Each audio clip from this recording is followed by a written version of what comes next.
நடிகை கஸ்தூரி தமிழ்நாட்டில் பெண்களை வைத்து தேவதாசிகள் சமூக அமைப்பு வந்து உருவாக்கப்பட்டிருந்தது. அதில் பெண்களை வந்து காம போதைக்காகவும் காம இச்சைக்காகவும் அடிமைப்படுத்தி அந்த நரக வேதனையில் வச்சுருந்தாங்க.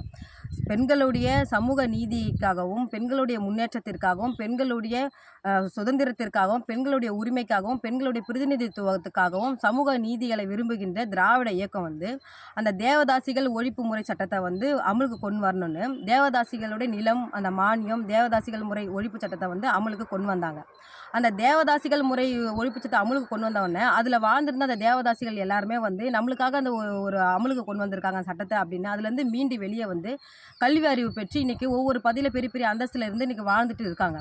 ஆனால் தேவதாசிகளாகவே தன்னை நினச்சிக்கிட்டு இன்னமும் அந்த தேவதாசிகள் ஒழிப்பு முறை சட்டம் வந்து அமுலில் இருக்குதுன்னு உணராமையே சிலர் தேவதாசிகளாக தன்னை வாழ்ந்துட்டு தமிழ்நாட்டில் தேவதாசிகளாக கருத்துக்களை சொல்லிகிட்டு இருக்காங்க அப்படின்னு பார்த்தீங்கன்னா அது வேறு யாருன்னா தமிழ்நாட்டில் நடிகை கஸ்தூரி அக்கா மட்டும்தான். நடிகை கஸ்தூரி அக்கா அதாவது தேவதாசிகள் முறை ஒழிப்பு சட்டம் அமலுக்கு வந்து 75 வருஷம் ஆகுது, 75 இயர்ஸ் ஆகுது. உங்களுக்கு தெரியாதா? நீங்கள் சொல்கிற கருத்துக்கள்லாம் புரட்சிகரமான கருத்துன்னு நினச்சிட்டு இருக்கியா? நீ சொல்கிற கருத்துக்கள்லாம் இந்த சமூக மக்கள் எப்படி பார்க்குறாங்கன்னு தெரியுமா? தெருவில் திரிகிற நாய்ங்கள்லாம் தெருவில் கிடக்கிறத கண்டதையும் திங்கும்.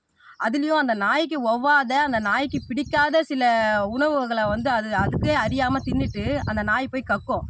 அந்த நாய் கக்கிறத வந்து இன்னொரு ஜீவராசி வந்து திங்கும். நீ சொல்கிற கருத்து வந்து நாய் கக்கிற மாதிரி இருக்குது. அது உனக்கு வாழ்த்து போட்டு நாம் தமிழர் கட்சி அது திங்கிற மாதிரி இருக்குது.